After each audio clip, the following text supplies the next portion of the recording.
Okay అమ్మా, okay తమ్ముళ్ళు.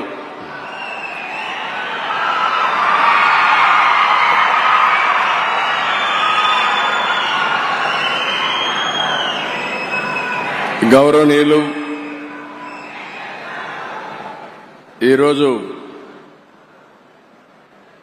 అక్షర శిఖరం రామోజీరావు గారి యొక్క సంతాప సభకు ఇచ్చేసినటువంటి ప్రజలందరికీ పేరు పేరున మనస్ఫూర్తిగా నమస్కారాలు, అభినందనలు, శుభాభినందనలు. గౌరవనీయులు కిరణ్ గారు, అదే సమయంలో వారి సతీమణి శైలజ గారు, అదే మాదిరిగా కుటుంబ సభ్యులైనటువంటి విజయ్ గారు, ఇంకొక పక్కన పిల్లలందరూ ఇక్కడే ఉన్నారు. రామోజీరావు గారి కుటుంబ సభ్యులందరికీ ఉప ముఖ్యమంత్రి మిత్రులు పవన్ కళ్యాణ్ గారు, అదే సమయంలో former editor in chief Hindu, పేరు చెప్పంగానే అందరూ గుర్తుపట్టగలుగుతారు, ఎప్పుడో పోరాటాలు చేసిన రామ్ గారికి, ఎడిటర్ రాజస్థాన్ పత్రిక గులాబ్ కొతారి గారు, ఇకపోతే ఈ కార్యక్రమానికి విచ్చేసినటువంటి నా సహచర మంత్రివర్గ సభ్యులందరికీ, సినిమా ఇండస్ట్రీ వచ్చారు, శ్రీమతి జయసుధ గారు, రాజమౌళి గారు, రాఘవేంద్రరావు గారు, మురళీమోహన్ గారు,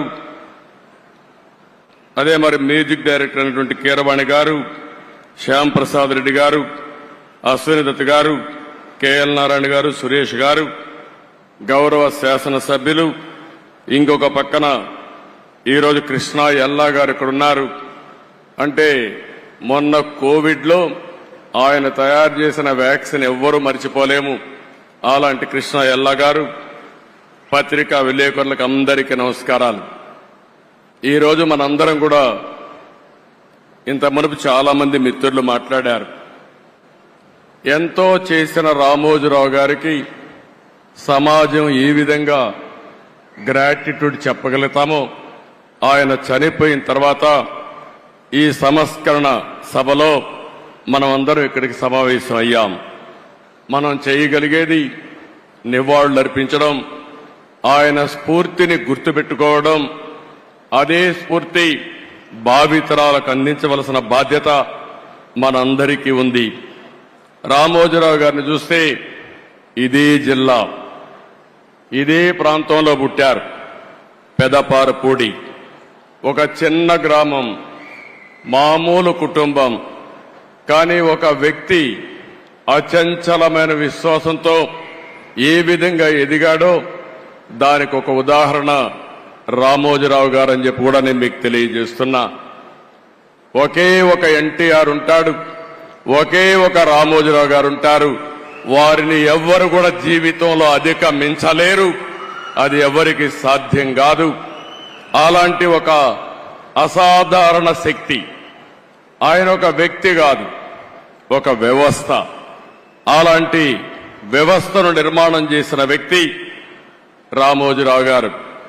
ఆయన ఒకసారి చూస్తే ఏ రంగం తీసుకున్నా ఆ రంగంలో నెంబర్ 1 గా ఉండడం, ఏ రంగం తీసుకున్నా దాన్ని మెగా స్కేల్లో ఆలోచించడం, ఇంకొక పక్కన అందులో ఏది చూసినా కూడా ఒక పద్ధతి ప్రకారం నీతి నిజాయితీకి ప్రతిరూపం రామోజీరావు గారని చెప్పి నేను మీకు తెలియజేస్తున్నా.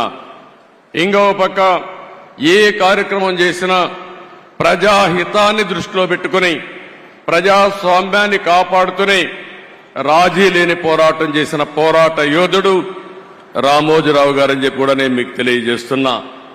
ఈరోజు ఆయన ఏ రంగం తీసినా మీరు చూస్తే, వ్యాపారాలు చేసినా, సినీ రంగం చూసినా, సేవా రంగం చూసినా, పత్రికా రంగంలో చూసినా ఆయనే సాటి. అలాంటి బృహత్తరమైన కార్యక్రమాలు చేసిన వ్యక్తి రామోజీరావు గారు. ఆయన మీడియాలో చేసిన కృషికి మీరు చూస్తే అనేక అవార్డులు వచ్చాయి. బీడీ గోయంక గాని, యుద్ధ వీరు గాని, ఇలాంటి అవార్డ్స్ అన్ని వచ్చాయి. ఇది కాకుండా మీరు ఒకసారి చూస్తే అనేక యూనివర్సిటీలు గౌరవ డాక్టరేట్లు ఇచ్చారు. కడాన గవర్నమెంట్ ఆఫ్ ఇండియా అత్యంత ఉన్నత పురస్కారం పద్మ విభూషణ్ ఇచ్చి గౌరవించారు. ఈ గౌరవం మీరు మనందరం కూడా గుర్తుపెట్టుకోవాల్సింది. ఆయన చేసిన సేవలను గుర్తుపెట్టుకుని, సమాజానికి ఆయన చేసిన కాంట్రిబ్యూషన్ గుర్తుపెట్టుకుని ఈ అవార్డ్స్ వచ్చాయని చెప్పి కూడా నేను మీకు తెలియజేస్తున్నాను. ఇంకొక పక్క ఇప్పటికి మనం చూస్తే 1962లో మొట్టమొదటిసారిగా మార్గదర్శిని పెట్టాడు. అంటే 62 సంవత్సరాల కంటే ముందు పెట్టాడు. ఎన్నో రంగాల్లో అనేక సమస్యలు వస్తాయి, కానీ ఈ రోజుటికి ఎప్పటికీ మార్గదర్శిని దాన్ని ఎవ్వరు కూడా ఒక్క అపవాదేసే పరిస్థితిలో లేరు. ఎన్నో ప్రభుత్వాలు ప్రయత్నం చేశాయి, దెబ్బతీయాలని ప్రయత్నం చేశాయి. అదే సమయంలో మీరు ఒకసారి ఆలోచిస్తే ఎవరైతే మార్గదర్శిలో షేర్ హోల్డర్స్ ఉంటారో, పెట్టుబడి పెడతారో వాళ్ళందరినీ ఏదో ఒక విధంగా బెదిరించాలని, నమ్మకాన్ని పోగొట్టాలని ప్రయత్నం చేశారు. కానీ ఎన్ని క్రైసిస్ వచ్చినా మొత్తం షేర్ హోల్డర్స్ అంతా, పెట్టుబడి పెట్టిన ప్రతి ఒక్క వ్యక్తి రామోజీరావు గారితో ఉన్నారంటే అది ఆయన సాధించిన విశ్వాసం, ఆయన క్రెడిబిలిటీ. ఆ విషయాన్ని మనం గుర్తుపెట్టుకోవాల్సిన అవసరం ఉంది. రెండోది, ఆయన వ్యాపారం కోసం ఆలోచించలేదు, సమాజం కోసం ఆలోచించాడు. అందుకే 1969లో అన్నదాత పేపర్ తీసుకొచ్చాడు. మొట్టమొదటిగా మీడియా పెట్టక మునుపు అన్నదాత పేపర్ మ్యాగజైన్ తీసుకొచ్చి తద్వారా రైతులకు మెరుగైన సేవలు అందించడం కోసం ఎనలేని కృషి చేసిన వ్యక్తి. ఇకపోతే 1974 ఆగస్టు 10న ఈనాడు తీసుకొచ్చాడు. విశాఖపట్నంలో మొట్టమొదటి ఎడిషన్ పెట్టాడు.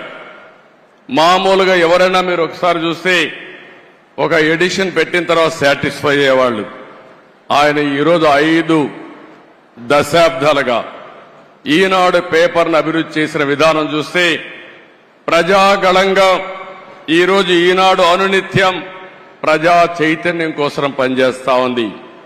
ఇంకో పక్క మీరు ఒక్కసారి ఆలోచిస్తే 22 ఎడిషన్స్ పెట్టి, జిల్లా ఎడిషన్స్ తీసుకొచ్చి వినూత్నమైన ఆలోచనలతో ప్రజా సమస్యల్ని ఎక్కడికక్కడ ఎండగట్టి, మేము రాజకీయాల్లో అపోజిషన్లో ఉంటే ఫైట్ చేస్తాం, రామోజీరావు గారు పత్రికా రంగంలో ఉండి ప్రజా సమస్యలపైన నిరంతరం పోరాటం చేసిన వ్యక్తి రామోజీరావు గారు అని చెప్పి నేను మీకు తెలియజేస్తున్నా. 40 సంవత్సరాలుగా నెంబర్ 1గా ఆ పేపర్ ఉందంటే దానికి ఎంత కార్యదీక్షత ఉంది, ఎంత కృషి చేశారో మనందరం కూడా గుర్తుపెట్టుకోవాల్సిన అవసరం ఉంది. ఇంకో పక్కన ఈరోజు మనం చూస్తున్నాం, కొన్ని వందల మంది జర్నలిస్టులు తయారు చేశాడు, కొన్ని వందల మంది సినిమా నటీనటులను తయారు చేశాడు, కళాకారులకు ప్రోత్సాహం ఇచ్చాడు, గాయకులను తయారు చేశాడు. ఇలాంటి అనేక కార్యక్రమాలు చేసిన వ్యక్తి రామోజీరావు గారు.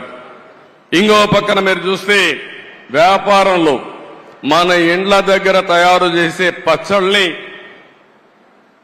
ఉత్పత్తి చేసి 150 దేశాలకు ఎగుమతి చేస్తున్నాడంటే ఆయన ఆలోచించే విధానం అని చెప్పి కూడా నేను మీకు తెలియజేస్తున్నా. ఇంకో పక్క ఎలక్ట్రానిక్ మీడియా వచ్చినప్పుడు ఒకేసారి 7 ఛానల్స్ పెట్టాడు. ఉర్దూ ఛానల్ కూడా పెట్టారు. ఎవరైనా పెడితే ఒక ఛానల్ పెడతారు, కానీ ఏది ఆలోచించినా ఒక మెగా స్కేల్లో ఆలోచించి దాన్ని జయప్రదం చేసే వ్యక్తి రామోజీరావు గారు.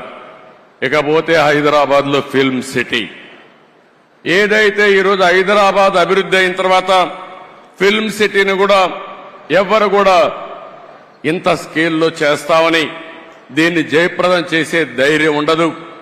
ధైర్యం చేయడమే కాదు, ఈ రోజు ఎవరైనా హైదరాబాద్కు పోతే రామోజీ ఫిల్మ్ సిటీ చూడకుండా తిరిగి వచ్చే పరిస్థితి అంటే అది రామోజీరావు గారి కాంట్రిబ్యూషన్ అని చెప్పి కూడా నేను మీకు తెలియజేస్తున్నాను. ఇలాంటి మనం చూసినప్పుడు ఏదైనా ఒక విపత్తు వచ్చినప్పుడు సేవాభావంతో ముందుకు పోయారు. అనేక సందర్భాల్లో చూశాం. మన రాష్ట్రంలోనే కాకుండా వేరే రాష్ట్రాల్లో కూడా తుఫాన్ వచ్చినా ఇంకా ఏమైనా సమస్యలు వచ్చినా అక్కడ ముందుండి సేవలు అందించారు. పెదపారుపూడిలో గాని, తెలంగాణ నాగన్పల్లి గ్రామాలను దత్తత తీసుకుని ఒక 25 కోట్లు ఖర్చు పెట్టారు. కోవిడ్ సమయంలో 2 రాష్ట్రాల్లో ఒక 20 కోట్ల రూపాయలు ఖర్చు పెట్టి ప్రజలకు సేవలు అందించిన వ్యక్తి. ఇవన్నీ ఒక ఎత్తు అయితే నేను ఆయన 40 సంవత్సరాలుగా క్లోజ్గా చూశాను. భయం అనేది ఆయన జీవితంలో లేదు. పోరాటం అనేది ఆయన జీవితంలో ఒక భాగం. ఏ విషయంలో చూసినా రాజీ లేకుండా పోరాడాడు. మీడియాను పెట్టుకుని చాలా మంది ఒకసారి ఆలోచిస్తే ఎవరికైనా రాజకీయాల్లో ఉండే మాకు గాని, పత్రికలు రన్ చేసే పత్రికలు గాని, మీడియా రన్ చేసే వ్యక్తులకు గాని, సినిమాలకు గాని ఎప్పుడు కూడా క్రెడిబిలిటీ ఒకటి ఉంటుంది, విశ్వసనీయత ఒకటి ఉంటుంది. అందుకే ఎన్టీ రామారావు గారు తెలుగు జాతి ఉన్నంత వరకు నెంబర్ 1 గా ఎట్టుంటారో ఈ రాష్ట్రానికి సేవలు అందించిన వ్యక్తిగా తెలుగు జాతి శాశ్వతంగా గుర్తుపెట్టుకునే వ్యక్తి రామోజీరావు గారు అని చెప్పి నేను మీకు తెలియజేస్తున్నా. ఈ రోజు ఇంకొక పక్కన మీరు ఆలోచిస్తే ఎక్కడికక్కడ రేటింగుల కోసం పోరాడే రోజులు, మ్యానిపులేషన్ చేస్తూ అధికార పార్టీ ఏ పార్టీ ఉంటే ఆ పార్టీ దగ్గరికి పోయి పనులు చేసుకునే రోజుల్లో నేను చూశాను ఆయన్ని. నేను పర్సనల్ గా వ్యక్తిగతంగా ఆయనతో పరిచయం ఉంది. నా జీవితంలో నాకు ఒక్క పని, ఈ ఐఏఎస్ ఆఫీసర్ని ట్రాన్స్ఫర్ చేయమనో, ఈ వ్యక్తికి మంత్రి పదవి ఇవ్వమనో, ఈ వ్యక్తికి ఎమ్మెల్యే ఇవ్వమనో ఎక్కడా చెప్పలేదంటే అది రామోజీరావు గారి యొక్క నీతి నిజాయితీ. విలువల కోసం బ్రతికాడు, ప్రజల కోసం పోరాటాలు చేశాడు. ఎప్పటికప్పుడు ప్రజాస్వామ్యం అపహాస్యమైనప్పుడు నా వంతు బాధ్యతగా నేనున్నానని ముందుకొచ్చి పోరాటం చేసిన వ్యక్తి రామోజీరావు గారు అని చెప్పి నేను మీకు తెలియజేస్తున్నా. చాలా మంది పదవులుంటే సేవ చేస్తాం అనుకుంటాం. రామోజీరావు గారు ఎప్పుడు కూడా పదవులు కాదు, ప్రజా చైతన్యంతో ప్రజలకు మేలైన పరిపాలన ఇచ్చి మేలైనటువంటి సేవలు అందిస్తామని నిరూపించిన వ్యక్తి. 82లో మనం చూశాం. ఎన్టీ రామారావు గారు పార్టీ పెట్టే సమయంలో మీరు ఒక్కసారి ఆలోచిస్తే అప్పటి వరకు కాంగ్రెస్ పార్టీకి ప్రత్యామ్నాయమే లేదు. ఒక ప్రత్యామ్నాయం కావాలని ఆలోచించి 9 నెలల్లో ఎన్టీ రామారావు గారు అధికారంలోకి వచ్చారంటే అందులో ప్రముఖ పాత్ర రామోజీరావు గారికి ఉందని చెప్పి కూడా నేను మీకు తెలియజేస్తున్నా. అక్కడి నుంచి ఆగస్టు క్రైసిస్ వస్తే ఆ రోజు కూడా ప్రజాస్వామ్యాన్ని కాపాడడం కోసం రాజీ లేని పోరాటం చేశాడు. ఇలాంటి పోరాటాలు చేసి ఓసారి అనిపిస్తుంది మనందరికీ, ప్రజాస్వామ్యంలో పత్రికలకు స్వేచ్ఛ ఉంది. 4th ఎస్టేట్ అని మనం అందరం మాట్లాడుతున్నాం. శాసనసభ, చట్టసభలు, అదే సమయంలో కార్యనిర్వాహక వర్గం, ఐఏఎస్ ఆఫీసర్లు, ఆ తర్వాత ఎక్కడికక్కడ జ్యుడిషియరీ, ఇంకో పక్కన పత్రిక, మీడియా 4th ఎస్టేట్ గా ఉంటుంది. ఒకసారి ఇదే మారిగా ఆయన వార్తలు రాస్తే కంటెంప్ట్ ఇచ్చి కౌన్సిల్ ఆయన రప్పించాలంటే పోరాడి తల ఒగ్గకుండా సుప్రీంకోర్టు వరకు పోయి ఆయన చేసింది రైట్ అని నిరూపించిన వ్యక్తి రామోజీరావు గారు అని చెప్పి నేను మీకు తెలియజేస్తున్నా. ఇంకో పక్క మార్గదర్శి పైన ఎన్నో కేసులు పెట్టారు, ఎన్నో విధాలుగా హింసించారు.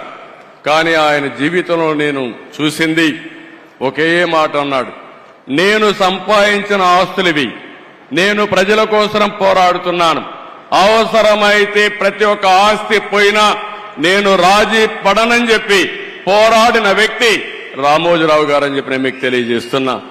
చాలా మంది భయపడిపోతాం, కానీ ఆ భయం అనేది తెలియని వ్యక్తి 86 సంవత్సరాల వయసులో బెడ్ మీద నుంచి ఎక్కడికక్కడ ప్రజలకు న్యాయం జరగాలని ముందుకు వచ్చిన వ్యక్తి అని చెప్పి నేను మీకు తెలియజేస్తున్నా. నేను ఆయన చూసి నేర్చుకునేది ఒకటే, ఆ రోజు హైదరాబాద్ లో నేను ముఖ్యమంత్రి అయినప్పుడు వినూత్నమైన విధంగా సైబరాబాద్ డెవలప్ చేయడం, అనేక కార్యక్రమాలు చేశాను. ఆ రోజు ఆయన పూర్తిగా ఆలోచనలన్నీ భాగం పంచుకుని ఈ రోజు హైదరాబాద్లో జరిగిన అభివృద్ధిలో ఆయన ఆలోచనలున్నాయి, ఆయన స్ఫూర్తి ఉంది. ఆ తర్వాత అమరావతి వచ్చినప్పుడు నేను ఏ పేరు పెట్టాలని ఆలోచించినప్పుడు ఆయన ఒక రీసెర్చ్ చేసి మీరు ఏ పేరంటే ఆ పేరు పెడితే కరెక్ట్గా రాదు, అమరావతిని పేరు పెట్టండి, దీనికి జస్టిఫికేషన్ ఇదని చెప్పి నాకు ఒక రీసెర్చ్ చేసి రీసెర్చ్ పేపర్ పంపించిన వ్యక్తి రామోజీరావు గారని చెప్పి నేను మీకు తెలియజేస్తున్నా. అది పేరు పెట్టిన తర్వాత నేను చూస్తే ప్రపంచం అంతా కూడా అమరావతి అంటే మారుమోగింది, బ్రహ్మాండంగా ఆమోదం వచ్చింది. నాకే ఆశ్చర్యం వేసింది. అలాంటి 100% ప్రజలు ఆమోదించిన నగరం మన అమరావతి. 5 సంవత్సరాలు ఇబ్బంది పడింది, కానీ ఏమాత్రం అనుమానం లేదు, మళ్లీ అమరావతి దశ దిశ మారుతుంది.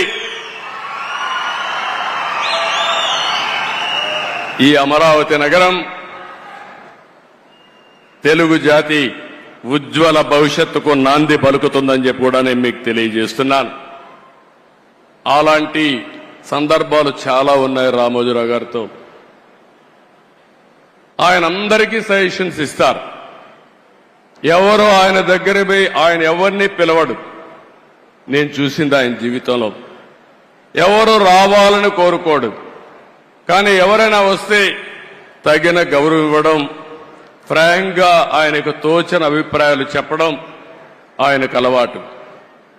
ఇంకొక పక్కన పేపర్లో మీరు చూస్తారు, కొన్ని పేపర్లు వేరే పార్టీలు ఉంటే వార్తలు అయ్యారు, కానీ రామోజీరావు గారు మాత్రం ప్రతి ఒక్క పార్టీకి ప్రతి ఒక్క నాయకుడికి వారి సంఖ్యాబలాన్ని బట్టి ప్రజాస్వామ్య విలువలకు గౌరవం ఇచ్చి కవరేజ్ వరకు ఎక్కడా తప్పు చేయడు.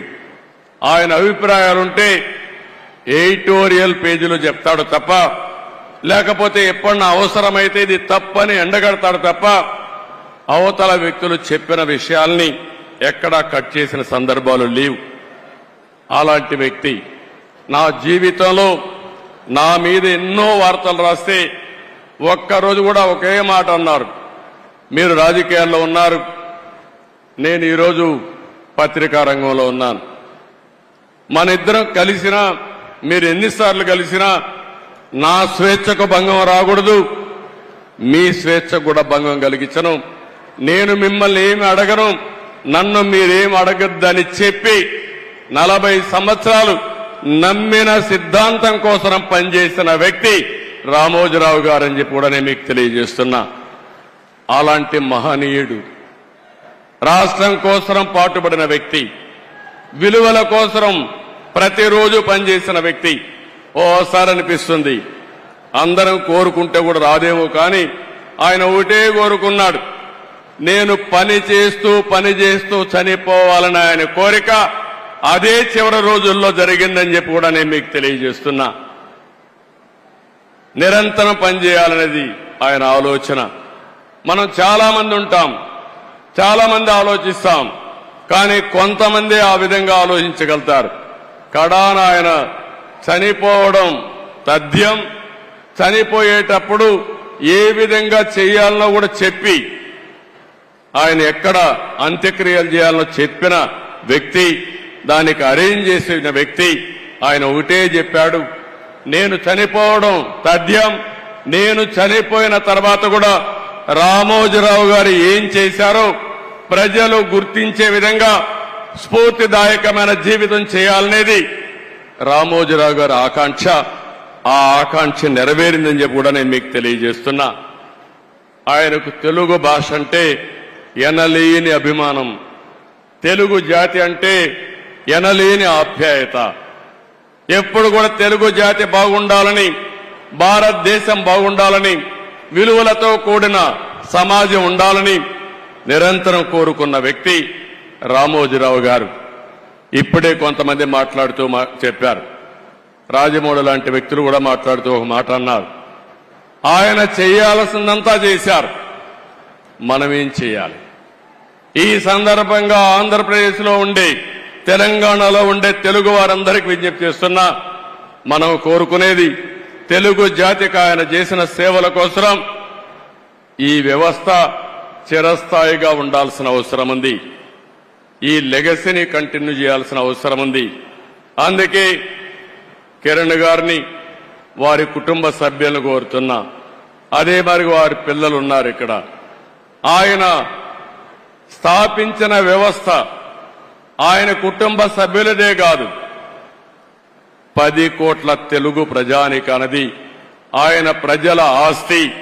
అలాంటి ఆయన స్థాపించిన వ్యవస్థల్ని భావితరాలకు అందించే బాధ్యత వారు తీసుకుంటే మనందరం కలిసి ఆయన స్ఫూర్తి ఎల్లప్పుడూ తెలుగు జాతిలో ఉండే విధంగా మనం ఆలోచించాల్సిన అవసరం ఉంది. ఎన్టీ రామారావు గారికి కూడా భారతరత్న ఇవ్వాలని చెప్పి మనం ఎప్పటి నుంచో పోరాడుతున్నాం. అదే సమయంలో రామోజీరావు గారికి కూడా భారతరత్న సాధించడం మనందరి బాధ్యత. ఒక పక్క ఎన్టీ రామారావు గారు, ఒక పక్క రామోజీరావు గారు, ఇద్దరికి ఇద్దరే అలాంటి మహానాయకులకి, యుగ పురుషులకి మనం నివాళులర్పించడం అంటే ఇలాంటి కార్యక్రమంలో భాగస్వాములు కావడమేనని చెప్పి నేను మీకు తెలియజేస్తున్నాను. ఇది కాకుండా అమరావతి ఆయన పెట్టిన పేరు, ఆయన ఇచ్చినటువంటి ఆ రోజు సలహా, ఈరోజు నేను ఆలోచిస్తున్నాను. అమరావతిలో రామోజీ విజ్ఞాన్ కేంద్రంగా పెట్టి ఢిల్లీలో విజ్ఞాన్ భవన్ ఏ విధంగా అయితే ఉందో కాన్ఫరెన్సెస్ గాని, రీసెర్చ్ గాని, ప్రభుత్వం చేసే కార్యక్రమాలన్నీ అక్కడ చేసే విధంగా తప్పకుండా తగిన రీతిన ఒక మంచి కేంద్రం తయారు చేసి దానికి రామోజీరావు గారి పేరు నామకరణం చేస్తామని చెప్పి కూడా మీ అందరికీ విజ్ఞప్తి చేస్తున్నాం. అదే మాదిరిగా ఒక రోడ్డు కూడా రామోజీరావు గారి మార్గని లేకుంటే మార్గమని ఒక రోడ్డు కోసం కూడా ఆయన పేరు పెట్టడం. అదే మాదిరిగా విశాఖపట్నంలో ఆయన యొక్క జీవితాన్ని ప్రారంభించింది, మొట్టమొదటిసారిగా పేపర్ పెట్టింది. అందుకే విశాఖపట్నంలో చిత్ర నగరి అని ఒక పేరు పెట్టి సినిమా షూటింగ్లు చేయడం కోసం ఇప్పుడే మిత్రుడు పవన్ కళ్యాణ్ గారితో మాట్లాడా. అక్కడ కూడా చిత్ర నగరిని రామోజీరావు గారి పేరుతోనే పెడతాం, రామోజీ చిత్ర నగరిని పెడతామని చెప్పి నేను మీకు తెలియజేస్తున్నా. ఇవి కొన్ని సూచనలు మాత్రం మీకు ఇస్తున్నా. ఆ మహనీయుడికి మనం నివాళులర్పించాలంటే ఆయన స్ఫూర్తిని భావితరాలకు అందించడమే. ఎంతో మంది పుడతాం, ఎంతో మంది చనిపోతాం, కానీ కొంతమంది మాత్రం చరిత్రలో ఉంటారు. అలాంటి చరిత్రలో చిరస్థాయిగా నిలిచిపోయే వ్యక్తి రామోజీరావు గారు. అలాంటి వ్యక్తి సంస్కరణ సభ చేయడం నా అదృష్టంగా నేను భావిస్తున్నాను. ఆ రోజు ఎన్టీ రామారావు గారు చనిపోయినప్పుడు మెమోరియల్ కట్టాం, ఎన్టీఆర్ మెమోరియల్ కట్టాం, అది శాశ్వతంగా ఉంది. ఈ రోజు రామోజీరావు గారికి కూడా అలాంటి గుర్తింపు ఇవ్వాల్సిన బాధ్యత మన మీద ఉంది. మీరు కూడా సజెషన్స్ ఇవ్వండి. తొందరలోనే వారి కుటుంబ సభ్యులతో కూడా మాట్లాడి ఆయనకు తగిన విధంగా గుర్తింపు ఉండే విధంగా, ప్రజలు గుర్తుండే విధంగా చేస్తారని చెప్పి తెలియజేసుకుంటూ, కుటుంబ సభ్యులందరికీ ప్రగాఢ సానుభూతి తెలియజేస్తూ వారు ధైర్యంగా ముందుకు పోయి లెగసీ కంటిన్యూ చేయాలని చెప్పి కోరుకుంటూ, ఇంకొక పక్క ఆయన ఆత్మకు శాంతి కలగాలని భగవంతుని మరొక్కసారి ప్రార్థిస్తూ అందరికీ నమస్కారాలు. జై హింద్.